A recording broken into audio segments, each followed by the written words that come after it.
Hello everyone, I am Disha Pamecha, your science mentor, and today we are going to start with the part 8 of a chapter, Life Processes.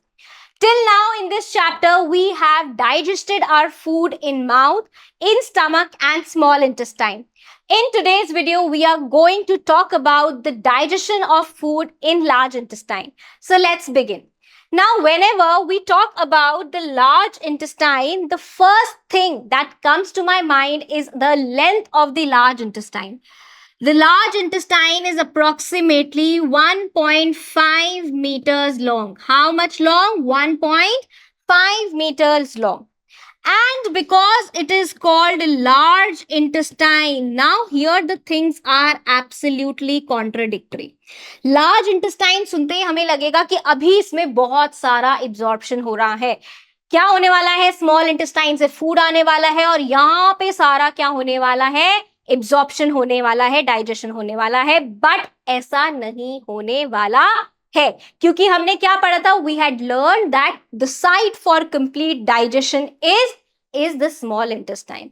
और small intestine में ही जितने हमारे food में nutrients थे वो सारे के सारे कहाँ एब्जॉर्ब हो गए? हमारे विलाई से और माइक्रोविलाई से एब्जॉर्ब होकर सेल्स तक पहुंच गए. Now the question arises is that सारा अगर डाइजेशन और एब्जॉर्प्शन स्मॉल इंटेस्टाइन में हो गया है तो फिर ये लार्ज इंटेस्टाइन में क्या होने वाला है? अब जो आपका खाना है वो स्मॉल इंटेस्टाइन में जो पूरा अपना न्यूट्रिशन दे चुका है, that is your undigested food. क्या है वो आपका? वो है आपका undigested food. What is it? Undigested food. Now इस अनडाइजेस्टेड फूड में जो वाटर कंटेंट है वो बहुत सारा होता है. अभी तक हमने ये नहीं पढ़ा कि भाई वाटर कहाँ एब्जॉर्ब हो रहा है. You are drinking so much of water, so where is the water being absorb? तो इस अनडाइजेस्टेड फूड में जितना भी वाटर है, जितना भी क्या है? वाटर है, that is mostly absorbed by large intestine. कौन एब्जॉर्ब कर रहा है? That is mostly absorb by large intestine. तो लार्ज इंटेस्टाइन का काम क्या है? लार्ज इंटेस्टाइन का ये काम है कि जो अनडाइजेस्टेड फूड स्मॉल इंटेस्टाइन से आ रहा है उसमें जितना भी वाटर है उसको पूरा का पूरा क्या कर ले? उसको पूरा का पूरा एब्जॉर्ब कर ले. बात समझ में आ गई? अब जब पूरा का पूरा सारा पानी एब्जॉर्ब हो गया है तो आपके पास में क्या बचेगा? एक ड्राई मटेरियल बचेगा. इस ड्राई मटेरियल को हम क्या बोलेंगे? इस ड्राई वेस्ट को हम बोलेंगे फीसेस. क्या बोलेंगे? इस ड्राई वेस्ट को हम बोलेंगे फीसेस, या फिर हम क्लिनिकल लैंग्वेज में और इसको क्या बोल सकते हैं? स्टूल भी बोल सकते हैं. बोलते हैं ना कि स्टूल का टेस्ट कराना है. बात समझ में आ रही है? तो लार्ज इंटेस्टाइन का काम क्या है? लार्ज इंटेस्टाइन का काम ये है कि सारा का सारा वाटर आपके अनडाइजेस्टेड फूड में से एब्जॉर्ब कर ले, एंड जो आपका ड्राई वेस्ट मैटर बचेगा दैट इज योर फीसेस और स्टूल. बात समझ में आ गई? अब यहां पर क्या है? जो हमारी इंटेस्टाइन है, लार्ज इंटेस्टाइन है, राइट? क्या है हमारी? ये लार्ज इंटेस्टाइन है. ऐसी है लार्ज इंटेस्टाइन. अब इसमें जो आपका ये ड्राई फीकल मैटर है ये कहाँ स्टोर होता है? This is stored here in the rectum. कहाँ स्टोर होता है? ये आपकी रेक्टम में स्टोर होता है. Understood? Where is the dry faecal matter stored? It is stored in the rectum. जहां से आपका फीकल मैटर एग्जिट करता है उस जगह को हम क्या बोलते हैं? एनस बोलते हैं. क्या बोलते हैं? एनस बोलते हैं. एंड इस एग्जिट को कंट्रोल करती है एक मसल. यहां पे क्या है? एक इलास्टिक मसल होती है जो आपके फीकल मैटर के एग्जिट होने को कंट्रोल करती है, and that is known as anal sphincter. उसको हम क्या बोलते हैं? एनल स्फिंक्टर बोलते हैं. बात समझ में आ गई? तो लार्ज इंटेस्टाइन क्या है? लार्ज इंटेस्टाइन में क्या हो रहा है? Wall absorbs more water from unabsorbed food. जितना भी पानी अब बचा हुआ है, पहले थोड़ा बहुत एब्जॉर्ब होता आया, पर अब जितना भी पानी एब्जॉर्ब होना बचा है सारा का सारा पानी कहाँ एब्जॉर्ब हो रहा है? लार्ज इंटेस्टाइन में हो रहा है. Understood? Now, rest of the material is removed from the body via anus. जो भी आपका अनडाइजेस्टेड फूड है, फीकल मैटर है, स्टूल है, वो कहाँ से रिमूव हो रहा है? एनस से रिमूव हो रहा है। And the exit of this waste material is regulated by the muscle known as the anal sphincter. और ये कौन रेगुलेट कर रहा है? एनल स्फिंक्टर रेगुलेट कर रहा है। अंडरस्टूड? बात समझ आ गई? तो ये पूरा का पूरा आपका डाइजेशन ओवर हो गया है, कंप्लीट हो गया है, आपकी बॉडी से बाहर इजेशन हो चुका है ऑफ योर फीकल मैटर। अब एक बहुत इंपॉर्टेंट क्वेश्चन आता है जो कि 5 मार्क्स का आता है आपके पेपर में, that is draw a diagram of human alimentary canal and label gall bladder, pancreas, liver and small intestine. 4 चीजें करनी है, तो डायग्राम बनाएंगे। डायग्राम कौन सा बनाना है? वही जो आपके एनसीईआरटी में दिया हुआ है। कहाँ दिया हुआ है? एनसीईआरटी में डायग्राम दिया हुआ है। क्या डायग्राम दिया हुआ है? पूरा एलिमेंट्री कैनाल का, ह्यूमन डाइजेस्टिव सिस्टम का डायग्राम दिया हुआ है। हमने बात करी थी कि ये जो रेड ऑर्गन है यहाँ पे, ये वाला जो हमारा ऑर्गन है, एक ट्राइंगुलर शेप का जो ऑर्गन है, ये कौन सा ऑर्गन है? लिवर है। कौन सा ऑर्गन है? लिवर है। दूसरा ऑर्गन क्या है जिसके अंदर हमारा लिवर का सिक्रीशन, बाइल स्टोर होता है, उसको हम क्या बोलते हैं? गॉल ब्लैडर बोलते हैं। Then we have this leaf like structure, इसको हम क्या बोलते हैं? पैनक्रियाज बोलते हैं। And another one is the small intestine. दूसरा क्या है? स्मॉल इंटेस्टाइन, जो लार्ज इंटेस्टाइन के बीच में पूरी कॉइल्ड हुई रखी है। बात समझ में आ गई? तो ये क्या था? डायग्राम था। नेक्स्ट क्वेश्चन क्या था हमारा? Give 2 reasons to explain. 2 reasons देने हैं to explain why absorption of digested food occurs mainly in small intestine. Mainly small intestine में सारा खाना क्यों एब्जॉर्ब हो रहा है? 2 रीजंस बताने हैं। पहला रीजन क्या है? पहला रीजन ये है क्योंकि जो स्मॉल इंटेस्टाइन है, that is the longest part of the alimentary canal. क्या है? लॉन्गेस्ट पार्ट है एलिमेंट्री कैनाल के लिए, तो it has the large surface area. इतनी ज्यादा कॉइल्ड है तो उसके पास में क्या है? लार्ज सरफेस एरिया है, जिससे कि वो बहुत सारा न्यूट्रिशन एब्जॉर्ब कर सकती है। लार्ज सरफेस एरिया कैसे हुआ? It is because of finger like projections called villi, इसकी वजह से लार्ज सरफेस एरिया हुआ। दूसरा क्या है? दूसरा हमारे पास है कि ये जो विलाई है, that is richly supplied with blood vessels. That is richly supplied by blood vessels. और ये ब्लड वेसल्स क्या करेंगे? ये सारा ब्लड वेसल्स न्यूट्रिशन एब्जॉर्ब करके आपके सेल्स तक ले जाएंगे, जहां पे सेल्स इनको क्या करेंगे? एसिमिलेट करेंगे। So let's see how we are going to write this answer. Number 1, increase surface area for absorption. Surface area बढ़ा हुआ होता है एब्जॉर्प्शन के लिए, किसकी प्रेजेंस की वजह से? Due to the presence of finger like projections called villi. It allows efficient uptake of digested nutrients from the small intestine to be taken to the body. पहला रीजन हो गया लार्ज सरफेस एरिया विलाई का। दूसरा क्या है? Rich blood supply. क्या है? Rich blood supply including capillaries. किसको? Including capillaries are closely associated with villi, allowing rapid absorption of nutrients into the blood stream. So understood? ये अभी क्वेश्चन आपके कहां पर आया है? ये क्वेश्चन भी आपके सीबीएसई के 2020 के पेपर में आया हुआ है। मार्क माई वर्ड्स, ठीक है? इस क्वेश्चन को मार्क कर लो। जितने भी डायग्राम्स हैं वो सारे के सारे अच्छे से अपन तैयार करेंगे। ह्यूमन डाइजेस्टिव सिस्टम एक ऐसा डायग्राम है जो मोस्टली आता ही आता है। It is a very very important diagram. Understood? चलिए अब देखो, जब आप खाना खाते हो तो क्या होता है? जब आप खाना खाते हो तो काफी सारे पार्टिकल्स कहां फंस जाते हैं? आपके दांतों में फंस जाते हैं। ठीक है, फंस जाते हैं। अब क्या हुआ? अगर आप उन्हीं पार्टिकल्स को लेकर सो गए तो क्या होगा? आपके माउथ में बैक्टीरिया है। आपके माउथ में क्या है? बैक्टीरिया है। वो उन फूड पार्टिकल्स में प्रेजेंट शुगर के साथ में क्या करेंगे? उसको डिग्रेड करेंगे। क्या करेंगे? उसको डिग्रेड करेंगे, उसको खाएंगे, उससे एनर्जी बनाएंगे, उसको फर्मेंट करेंगे। और फर्मेंट करके बैक्टीरिया शुगर से क्या बनाएगा? एसिड बनाता है। क्या बनाएगा? एसिड बनाता है।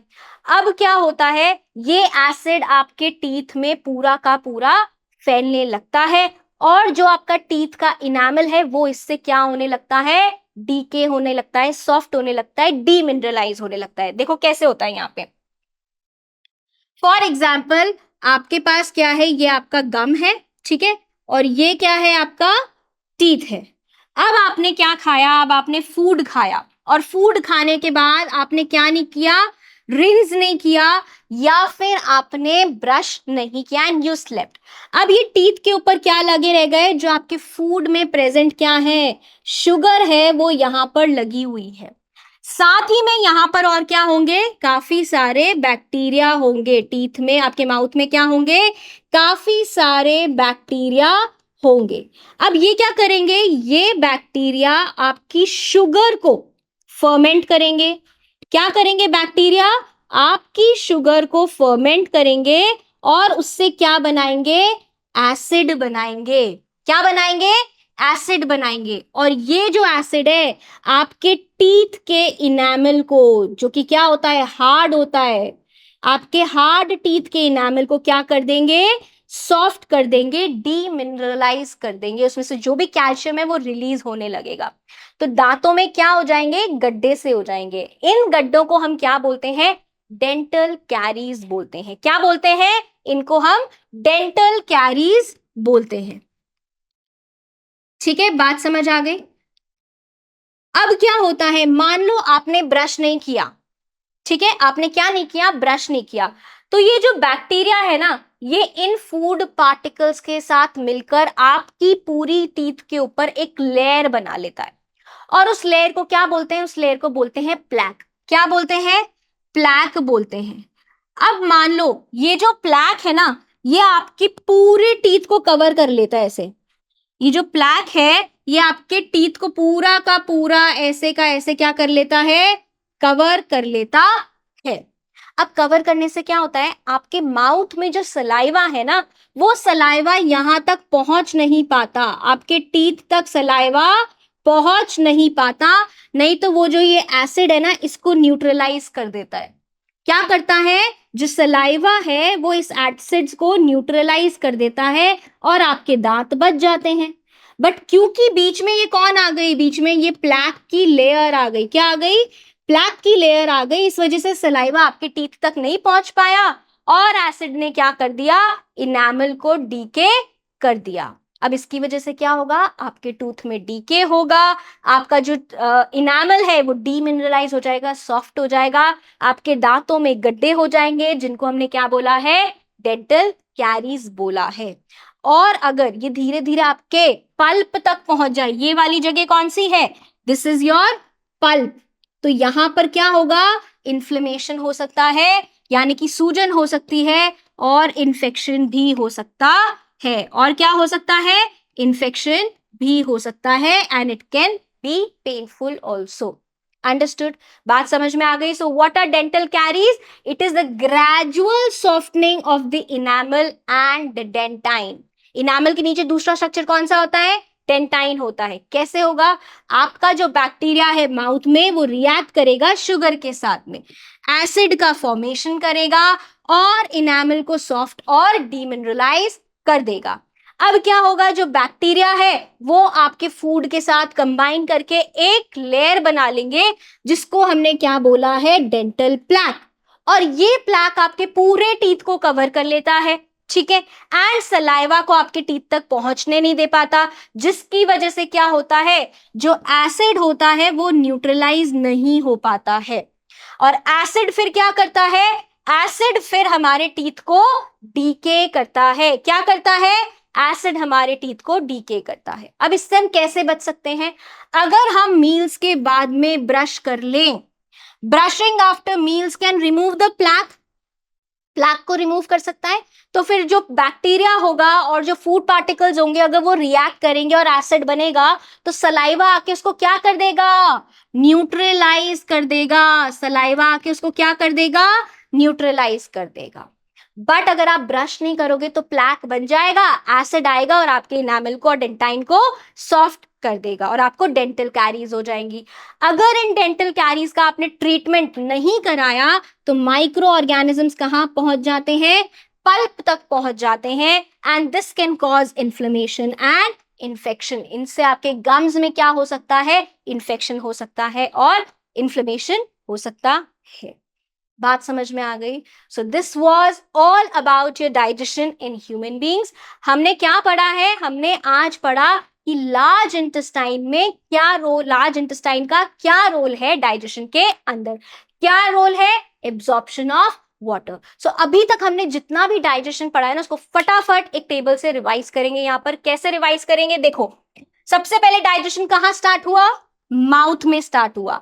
माउथ में क्या रिलीज हुआ, सलाइवा रिलीज हुआ। सलाइवा में क्या एंजाइम था, सलाइवरी एमाइलेज। क्या किया, कॉम्प्लेक्स शुगर को सिंपल शुगर बनाया, यानी कि स्टार्च को क्या किया, स्टार्च को ग्लूकोज बनाया। क्या बनाया, स्टार्च को ग्लूकोज बनाया। फिर हम कहाँ आ गए, ईसोफेगस से फूड ट्रैवल करके स्टमक में आया।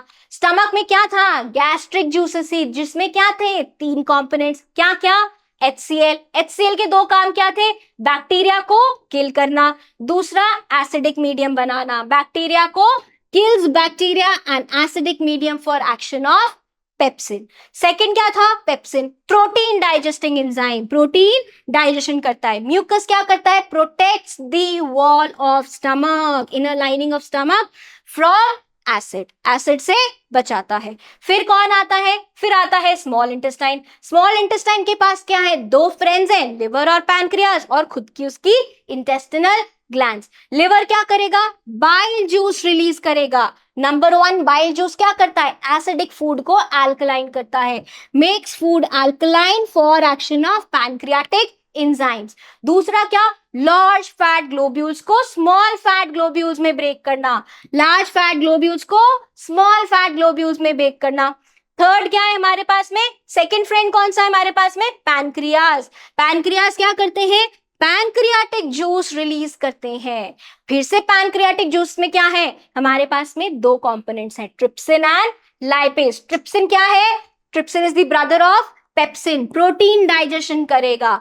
लाइपेज क्या करेगा, इमल्सिफाइड फैट्स को ब्रेक डाउन करेगा, ब्रेक्स डाउन इमल्सिफाइड फैट्स। अब स्मॉल इंटेस्टाइन क्या थी, उसने अपनी ईगो पे ले ली थी, आत्मनिर्भर थी, उसके पास क्या था, इंटेस्टिनल ग्लैंड्स। इंटेस्टिनल ग्लैंड्स क्या रिलीज करते हैं, इंटेस्टिनल जूस, जो कि सारा डाइजेशन कर देते हैं। Protein into amino acids, carbohydrates into glucose, fats into fatty acids and glycerol. आ गई बात समझ में, ठीक है। So this was your entire digestion. Large intestine में क्या हुआ, सिर्फ और सिर्फ वाटर एब्जॉर्ब हुआ, साथ ही में कुछ इलेक्ट्रोलाइट्स और विटामिन्स होते हैं वो एब्जॉर्ब होते हैं, एंड जो आपका अनडाइजेस्टेड फूड है रेक्टम में स्टोर होता है और एनल स्फिंक्टर से एनस से एग्जिट कर लेता है। फटाफट से यहाँ पर असेसमेंट करेंगे, लेट्स सी आप लोग ने कितना रिटेन किया है। फर्स्ट क्वेश्चन, पेप्सिन डाइजेस्ट, क्या डाइजेस्ट करता है पेप्सिन, पेप्सिन क्या डाइजेस्ट करता है, फैट, प्रोटीन, शुगर या nucleic acid, it digest protein, so answer is B. Next question, lipase breaks down, lipase क्या ब्रेक करता है, क्या ब्रेक करता है, फैट, नहीं कंप्लीट लिखना है, इमल्सिफाइड फैट्स, क्या, emulsified fats. Number 3 is mucus protects inner lining of stomach from acid, बिल्कुल सही बात है, म्यूकस रिलीज करता है गैस्ट्रिक जूस में, स्टमक को एसिड से बचाता है। So this is a true statement, understood. So this was all your digestion in human beings. I hope you had a great time understanding digestion. We'll see you in the next class with another life process. Till then, bye bye.